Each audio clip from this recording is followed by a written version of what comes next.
Guys, so we are back with another video. मैं हूं संजीव और ये है राघव। और आज जो हम लेके आए आपके सामने वीडियो वो है स्वामी विवेकानंद के इंसिडेंट के बारे में। उन्होंने जो भाषण दिया था 1893 में शिकागो में, उसके ऊपर है। और ये वीडियो है मनोज मुंतशिर सर ने जो बनाई है उस पे है। और वीडियो का जो टॉपिक है या टाइटल है वो है स्वामी विवेकानंद के शिकागो भाषण से जो मैंने सीखा। उन्होंने किस तरीके से इस चीज को प्रेजेंट किया ये देखेंगे और फिर हम लास्ट में बात करेंगे इस वीडियो को शुरू करने से पहले इस वीडियो को लाइक करें, शेयर करें और चैनल को सब्सक्राइब करना बिल्कुल ना भूलें। बिल्कुल, चलिए शुरू करते हैं। Let's go. 9/11 एक तारीख जो डरा देती है। याद आती हैं दो ऊंची इमारतें, उनसे टकराते हवाई जहाज, Osama bin Laden, George Bush वगैरह वगैरह। हम इस तारीख से डरते इसलिए हैं क्योंकि हमारा पॉइंट ऑफ रेफरेंस गलत है। 9/11 के नाम पर हमें वर्ल्ड ट्रेड सेंटर के धमाके तो सुनाई देते हैं, लेकिन विश्व शांति और हिंदू धर्म की सनातन संस्कृति को पश्चिम के पटल पर खोल देने वाले स्वामी विवेकानंद की अमृत वाणी नहीं सुनाई देती। स्वामी जी के शिकागो भाषण की तारीख भी यही थी, 9/11, 11 सितंबर 1893। क्या था वो भाषण जिसने अमेरिका को ही नहीं पूरे पश्चिम को भारत का मुरीद बना दिया? क्या थे वो पहले 5 शब्द जिन्हें सुनते ही 7,000 लोग 2.5 मिनट तक खड़े होकर मंत्रमुग्ध तालियां बजाते रहे? और क्या सीखा हमने शिकागो के उस स्पीच से जिसे दुनिया के सर्वश्रेष्ठ व्याख्यानों में से एक गिना जाता है?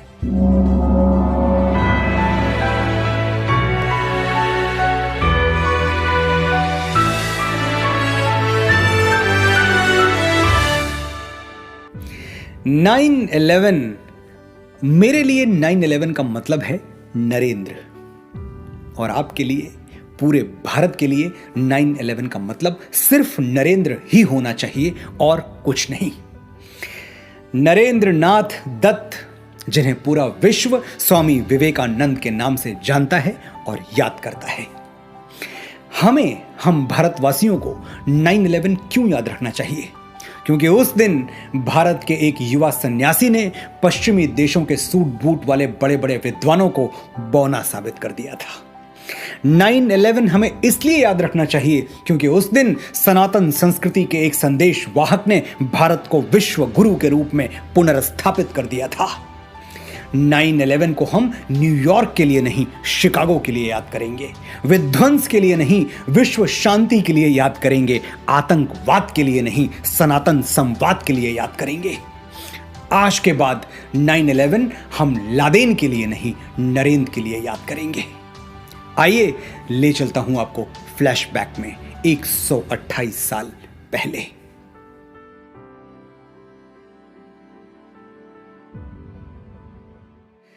तारीख 11 सितंबर 1893। जगह लेक मिशिगन के तट पर बसा हुआ अमेरिका का सबसे घनी आबादी वाला शहर शिकागो। अवसर विश्व धर्म संसद। पात्र पूरी दुनिया से आए हुए अलग अलग धर्मों के प्रतिनिधि और भारत का एक युवा तपस्वी स्वामी विवेकानंद। मौका तो था धर्म पर विचार विमर्श का, लेकिन दूसरों को छोटा और खुद को बड़ा समझने वाली पश्चिमी संस्कृति सैकड़ों विद्वानों के बीच बैठे हुए विवेकानंद का मजाक उड़ा रही थी। उनके कपड़े सूट बूट वाले विद्वानों से मेल नहीं खा रहे थे, कदकाठी भी कोई खास नहीं थी। उनके मस्तक पर ज्ञान का तेज तो था, लेकिन अहंकार नहीं। भारत को तीसरी दुनिया मानने वाले, सपेरों का देश कहने वाले मन ही मन स्वामी जी पर हंस रहे थे। बड़ी बड़ी बातें करता है भारत, विश्व की प्राचीनतम सभ्यता कहता है खुद को। बात बात पर उपनिषद और वेद खोल के बैठ जाता है, लेकिन जहां बात मुकाबले की आई पीछे हट गया। एक लकड़ी का सिपाही जंग लड़ने भेज दिया। ये तो हमारे तर्क की पैनी तलवार का एक वार भी नहीं सह पाएगा, चटक जाएगा। स्वामी जी सभा में निश्चिंत बैठे रहे और अलग अलग देशों के अलग अलग धर्मों के विद्वानों को एकाग्र होकर सुनते रहे। लोग अलग थे, धर्म अलग थे, लेकिन दावा सबका एक ही था, मेरे धर्म जैसा कोई धर्म नहीं, मेरे सिद्धांत जैसा कोई सिद्धांत नहीं, और मेरे वंश जैसा कोई वंश नहीं। थोड़ी देर बाद विश्व धर्म संसद में स्वामी विवेकानंद का नाम पुकारा गया और वो अपनी जगह से उठकर मंच की ओर बढ़ने लगे। तब स्वामी विवेकानंद की उम्र थी सिर्फ 30 साल। 30 बरस का ज्योतिपुंज था, ज्ञान पुष्प का सुरभि कुंज था। मस्तक पर अरुणिम वो रेखा, चकित रह गया जिसने देखा। शब्द सुदर्शन धारी था वो, देवदूत अवतारी था वो। स्वामी जी मंच की ओर अकेले चल के नहीं आए, उनके साथ भारत की सनातन संस्कृति और लाखों वर्षों का इतिहास भी मंच तक आ पहुंचा। और अब पूरा विश्व सुनना चाहता था कि भारत क्या कहेगा।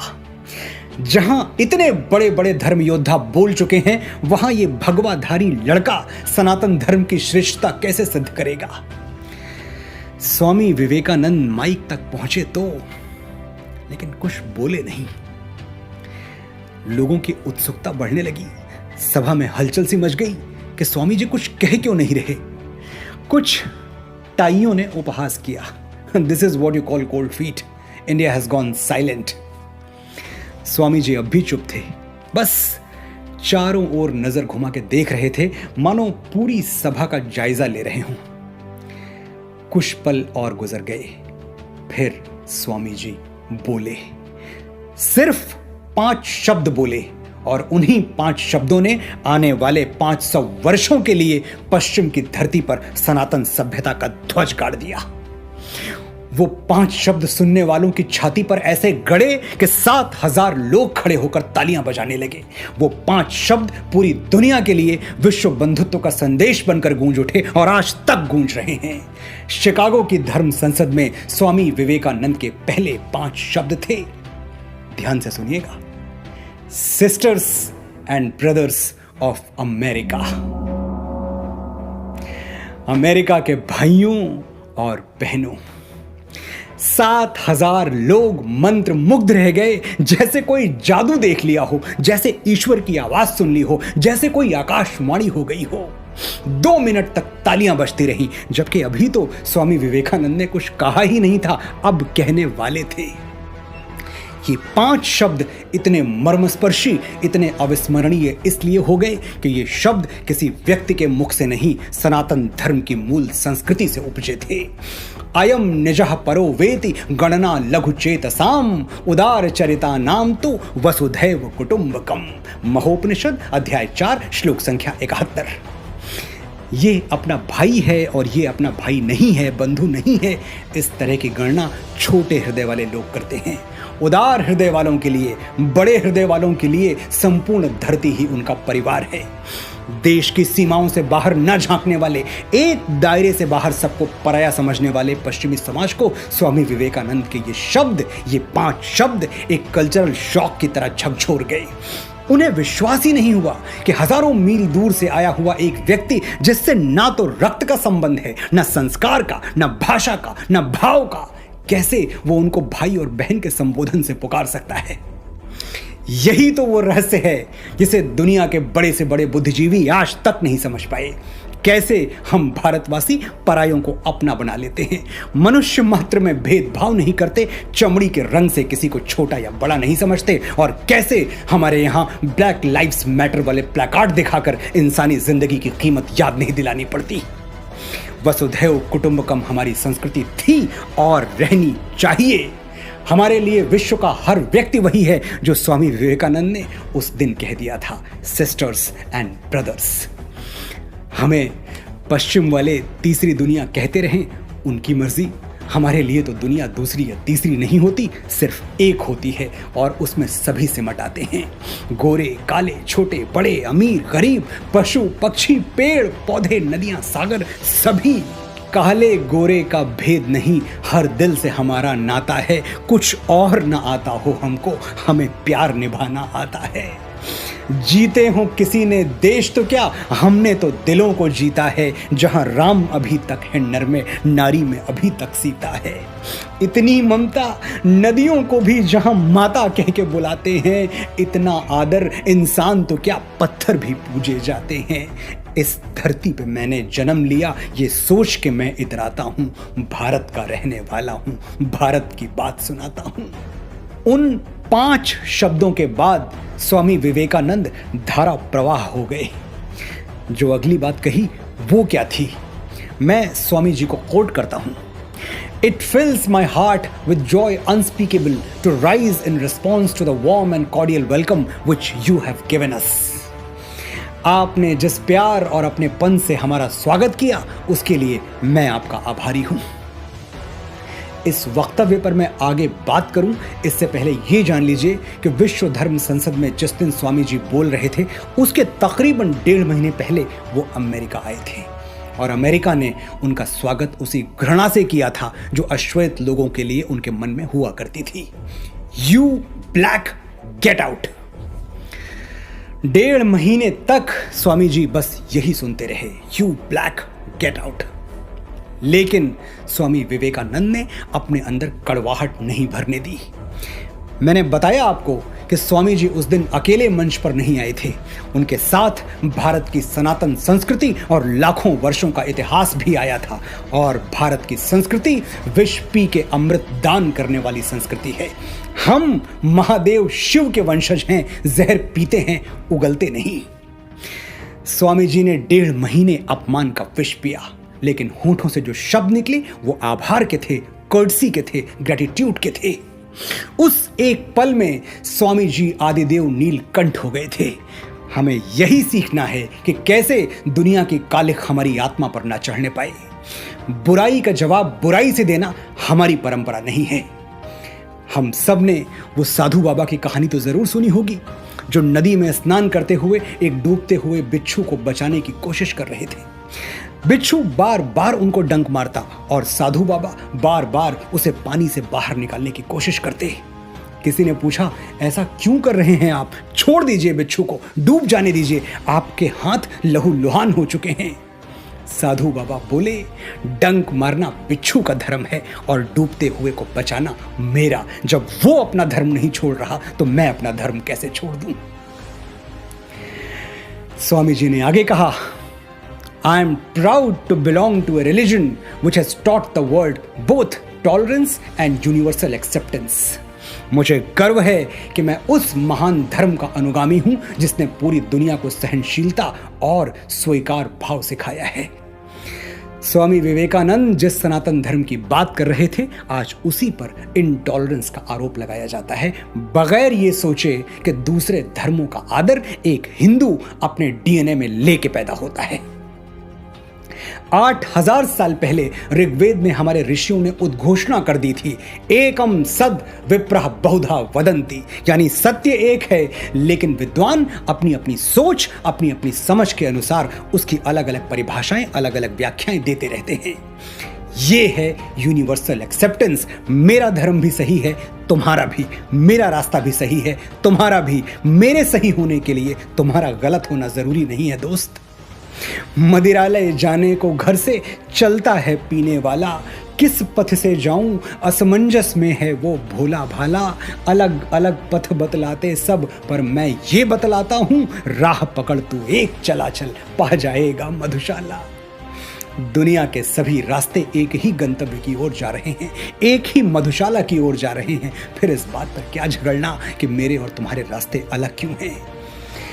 I am proud to belong to a religion which has taught the world both tolerance and universal acceptance. Swami ji की बोली हुई ये एक लाइन दुनिया के 4000 से भी ज्यादा धर्मों को एक लाइन में खड़ा करने के लिए पर्याप्त है।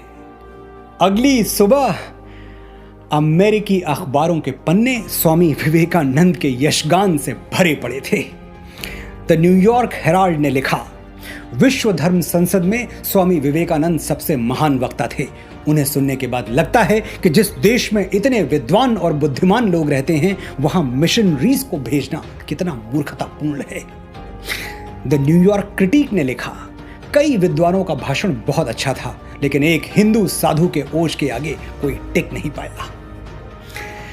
रंग और जंग से खुद को सर्वश्रेष्ठ मानने वाले दुनिया के अनेक देश उस दिन समझ गए कि भारत की मेधा और उसके सनातन ज्ञान का सामना दुनिया कभी नहीं कर सकती। वो तो मान गए लेकिन शायद हम अब तक नहीं मान पाए। हम आज भी उसी को अच्छा मानते हैं जो इंपोर्ट होके आया हो, चाहे वो कोई वस्तु हो या विचार। मैं फिर आपसे वही आग्रह करूंगा जो बार बार करता आया हूं, अपने हीरोज आंखें खोल के चुनिए। स्वामी विवेकानंद आपके हीरो होने चाहिए, क्योंकि आपके हीरोज के हीरो भी वही हैं। सुभाष चंद्र बोस ने कहा था, अगर स्वामी विवेकानंद जीवित होते तो आज मैं उनके चरणों में बैठा होता। गुरुदेव श्री रविन्द्रनाथ टैगोर कहते थे, यदि भारत को जानना है तो स्वामी विवेकानंद को पढ़ो। महात्मा गांधी ने कहा था, स्वामी विवेकानंद को पढ़ने के बाद भारत के प्रति मेरी भक्ति 1000 गुना बढ़ गई। भगिनी निवेदिता स्वामी विवेकानंद को कंडेंस्ड इंडिया, संघनित भारत कहती थी, यानी भारत का आकाश भर विस्तार अकेले स्वामी विवेकानंद में सिमट आया है। और अगर आपको लगता है कि स्वामी जी का योगदान सिर्फ हिंदू धर्म में है, राष्ट्र धर्म में नहीं, तो थोड़ा और गहरे उतरिए। पढ़िए वो लिटरेचर जहां अंग्रेजों ने खुद लिखा है कि 1897 के बाद उन्होंने ब्रिटिश सरकार के खिलाफ क्रांति करने वाले जितने भी सेनानियों को पकड़ा, उनमें से अधिकांश के पास स्वामी जी की फोटो या उनसे संबंधित कोई ना कोई साहित्य, कोई ना कोई लिटरेचर जरूर मिलता था। फिर भी अगर आप इस जिद पर हैं कि जब तक कोई 7 समंदर पार से अप्रूवल का स्टैंप न लगा दे तब तक आप किसी को हीरो नहीं मानेंगे, तो महान अमेरिकी स्कॉलर जॉन हेनरी राइट को पढ़ लीजिए। उन्होंने साफ लिखा है, एक अकेले स्वामी विवेकानंद का ज्ञान हमारे सभी अमेरिकी प्रोफेसरों के ज्ञान के कुल जोड़ से अधिक है, more than the sum total of all the knowledge American professors have. हमें समझना है, सबको अपना लेने वाली, समाहित कर लेने वाली हमारी सोच को समझना है, हिंदू परंपरा को समझना है, सनातन धर्म को समझना है, सच्चे भारत को समझना है। तो इस देव पूजित धरा को विवेकानंद की आंखों से देखिए। हमारे लिए कोई गैर नहीं, हम अपने धर्म के सच्चे उपासक हैं, लेकिन दुनिया के किसी धर्म से हमें कोई बैर नहीं। हम सांप को भी दूध पिलाते हैं, जब तक वो खुद हमला न करे हम उसे नहीं मारते। हम सीमाएं जीतने के लिए मर्यादाएं नहीं हारते। हमने विवेकानंद से सीखा है कि विजय तन की घड़ी भर की दमक है, इसी संसार तक उसकी चमक है। भुवन की जीत मिटती है भुवन में, उसे क्या खोजना गिरकर पतन में। शरण केवल उजागर धर्म होगा, सहारा अंत में सत्कर्म होगा। जय हिंद, जय भारत, जय भारती।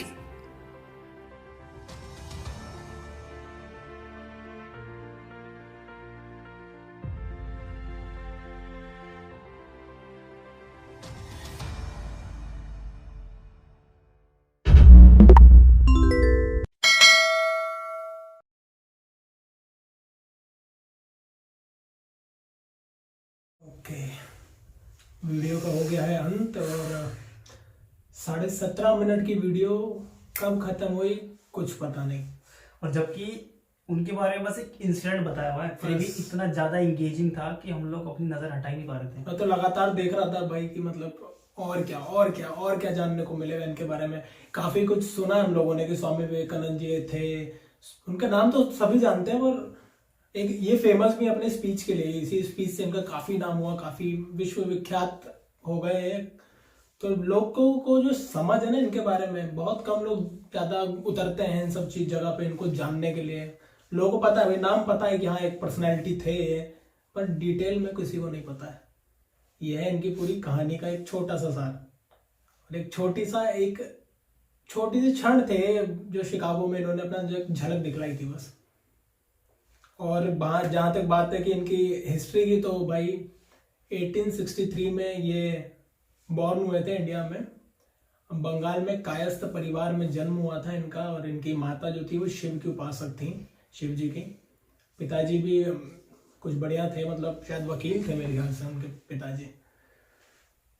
इतनी जल्दी इन्होंने संन्यास ले लिया जीवन से अपने, और मतलब 30 साल की उम्र में वहां जाके स्पीच देना और सबका दिल इस तरह से जीतना कि लोग मतलब उनको फिर विद्वान कहने लगे एकदम। आप ये सोचो कि इंडियंस जो है आज भी अमेरिका या विदेश में जाते हैं तो उनको थोड़ा इंफीरियोरिटी कॉम्प्लेक्स रहता है कि यार तो अश्वेत एक तरीके से अश्वेत, हाँ अश्वेत बोलते हैं वो लोग हम लोगों को कि ब्लैक है गो गेट आउट है ऐसा कुछ। तो भाई आप सोचो कि उस टाइम वो गए थे जब 120 साल पुरानी कहानियां हैं सब। अब ये सोचो कि उनकी क्या मनोदशा होगी जब उनको ये बोला गया था और फिर उनको स्पीच मतलब स्टेज पर आके स्पीच देनी थी। एक बार भी नहीं काफी होंगे वो, फिर भी तब जाके इतना कॉन्फिडेंस के साथ वो दे पाए होंगे। और जब वो गए स्टेज पे तो ये पूरी सर ने बताया कि ऐसा ऐसी बात है। उनके पहले जो वाक्य थे कि भाइयों और बहनों, अमेरिकी भाइयों और बहनों, इसी भाई 7-8 मिनट तक तालियां सिर्फ बजती रही पूरे ग्राउंड में। और फिर इसको कवर किया अलग अलग चैनल्स में। बेसिकली उन्होंने भाइयों और बहनों बोल के मतलब किसी और कंट्री में ऐसा बोल के ये दर्शाया है कि हम सब एक है। एक है। उनका यही कॉन्सेप्ट था कि हम सब एक हैं। गोरा काला, ऊंचा नीचा, ईस्ट के लोग, वेस्ट के लोग, सब एक हैं भाई। हम सब इंसान हैं और एक ही मतलब एक ही भगवान से हम लोग, जिसको हम गॉड बोलते हैं ना, सुपर पार्टिकल्स, गॉड भगवान सबका एक है। रास्ते अलग अलग है उनको पाने के। मतलब लोगों ने मतलब भगवान तो एक है सबका, लेकिन लोगों ने उसको अलग अलग बिल्कुल सबने अलग अलग तरीके से उनको पाने की।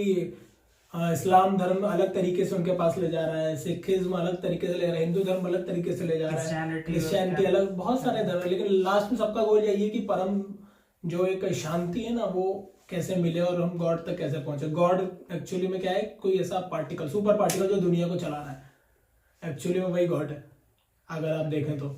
और सर ने बताया कि जो हमारा रिलीजन है उसने 2 चीजें सिखाई है, एक तो टॉलरेंस, दूसरी यूनिवर्सल एक्सेप्टेंस। बिल्कुल, सबको समाहित कर लेना अपने अंदर। इसीलिए भारत भाई जाना जाता है कि यार हमारे देश में हर तरीके के लोग रहते हैं शांति से। कल्चर इतना एडवांस है हमारा और इतना ज्यादा मिक्सअप है हम लोग कि कौन क्या है किसी को मतलब नहीं, सब एक हिंदुस्तानी है। हमारा देश इतना कलरफुल है, इतने लोग हैं, इतना कल्चर है, इतनी संस्कृति है, सब कुछ है, लेकिन हम लोग फिर भी कोई बाहर से आता है ना, उसको सोचते हैं कि हाँ ये है कुछ। हमें एक्चुअली हमको ना, हमें ऐसा लगता है ना, मेरे अंदर ऐसा हो गया, हम लोग इतने साल गुलाम रहे, फिर अंग्रेजों के गुलाम रहे, तो हमारे अंदर डीएनए में ऐसी चीज आ गई है कि भैया वही लोग सही बोल रहे हैं। हमारा अपना कोई बंदा बोलेगा तो हम नहीं मानेंगे। कल को यही बात कोई आपके घर वाले कुछ बोलेंगे, आप नहीं मानेंगे, पर वही कोई अंग्रेज बोल रहा होगा ना तो हम फटाक से मान जाएंगे कि यार सही बोल रहा है बंदा। देखो मैं जापान हो गई, चाइना हो गई, वो लोग अपनी भाषा बोलते हैं, गर्व करते हैं, लेकिन हम लोग अपनी भाषा बोलने में ये सोचते हैं कि कोई हमें अनएजुकेटेड ना समझ ले। हमें शर्म आती है हिंदी को बोलने में, हिंदी को या फिर अपनी लैंग्वेजेस हैं जो हमारी इतनी सारी लैंग्वेजेस हैं। भाषा आपकी जो मनोदशा, आपकी जो इंटेलिजेंस है वो नहीं दर्शा पाएगा। भाषा यार, भाषा बस एक माध्यम है अपनी बात कहने का। आपको बात कहनी क्या है वो आपकी बुद्धि पे डिपेंड करता है। आपका भाषा से आपको नहीं जज करता है कोई, अगर आप देखें तो, क्योंकि इंडिया में करते हैं। हाँ, इंडिया के यार लोग थोड़े अलग हैं। और सोचो आप, वो लोग इंडिया में आके भी इंग्लिश ही बोलते हैं ना, वो हिंदी तो नहीं बोलते, हम लोग पर इंग्लिश बोलते हैं। ये तो चलो कॉर्पोरेट वर्ल्ड ने कहा कि चलो इंग्लिश एक हर जगह बोली जाएगी, तो एक बना लिया लैंग्वेज की, एक दूसरे को समझने के लिए इजी होगा, ये ठीक है, वो समझ में आता है।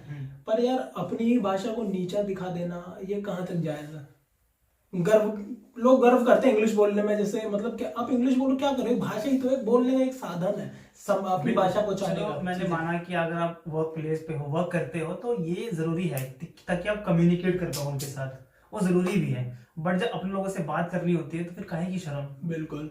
तो ये थी कहानी इनकी। और स्वामी विवेकानंद जी के जीवन में बहुत सारे पड़ा हुआ है, और 39 ईयर्स की एज में वो दुनिया को अलविदा कह गए थे। बहुत ही यंग एज थी उनकी। और उनके जो गुरु थे वो थे रामकृष्ण परमहंस। वो भी एक मतलब बहुत ही बड़े विद्वान, उनका नाम आता है। रामकृष्ण मिशन की शुरुआत वगैरह, रामकृष्ण मठ की स्थापना इन्होंने की थी।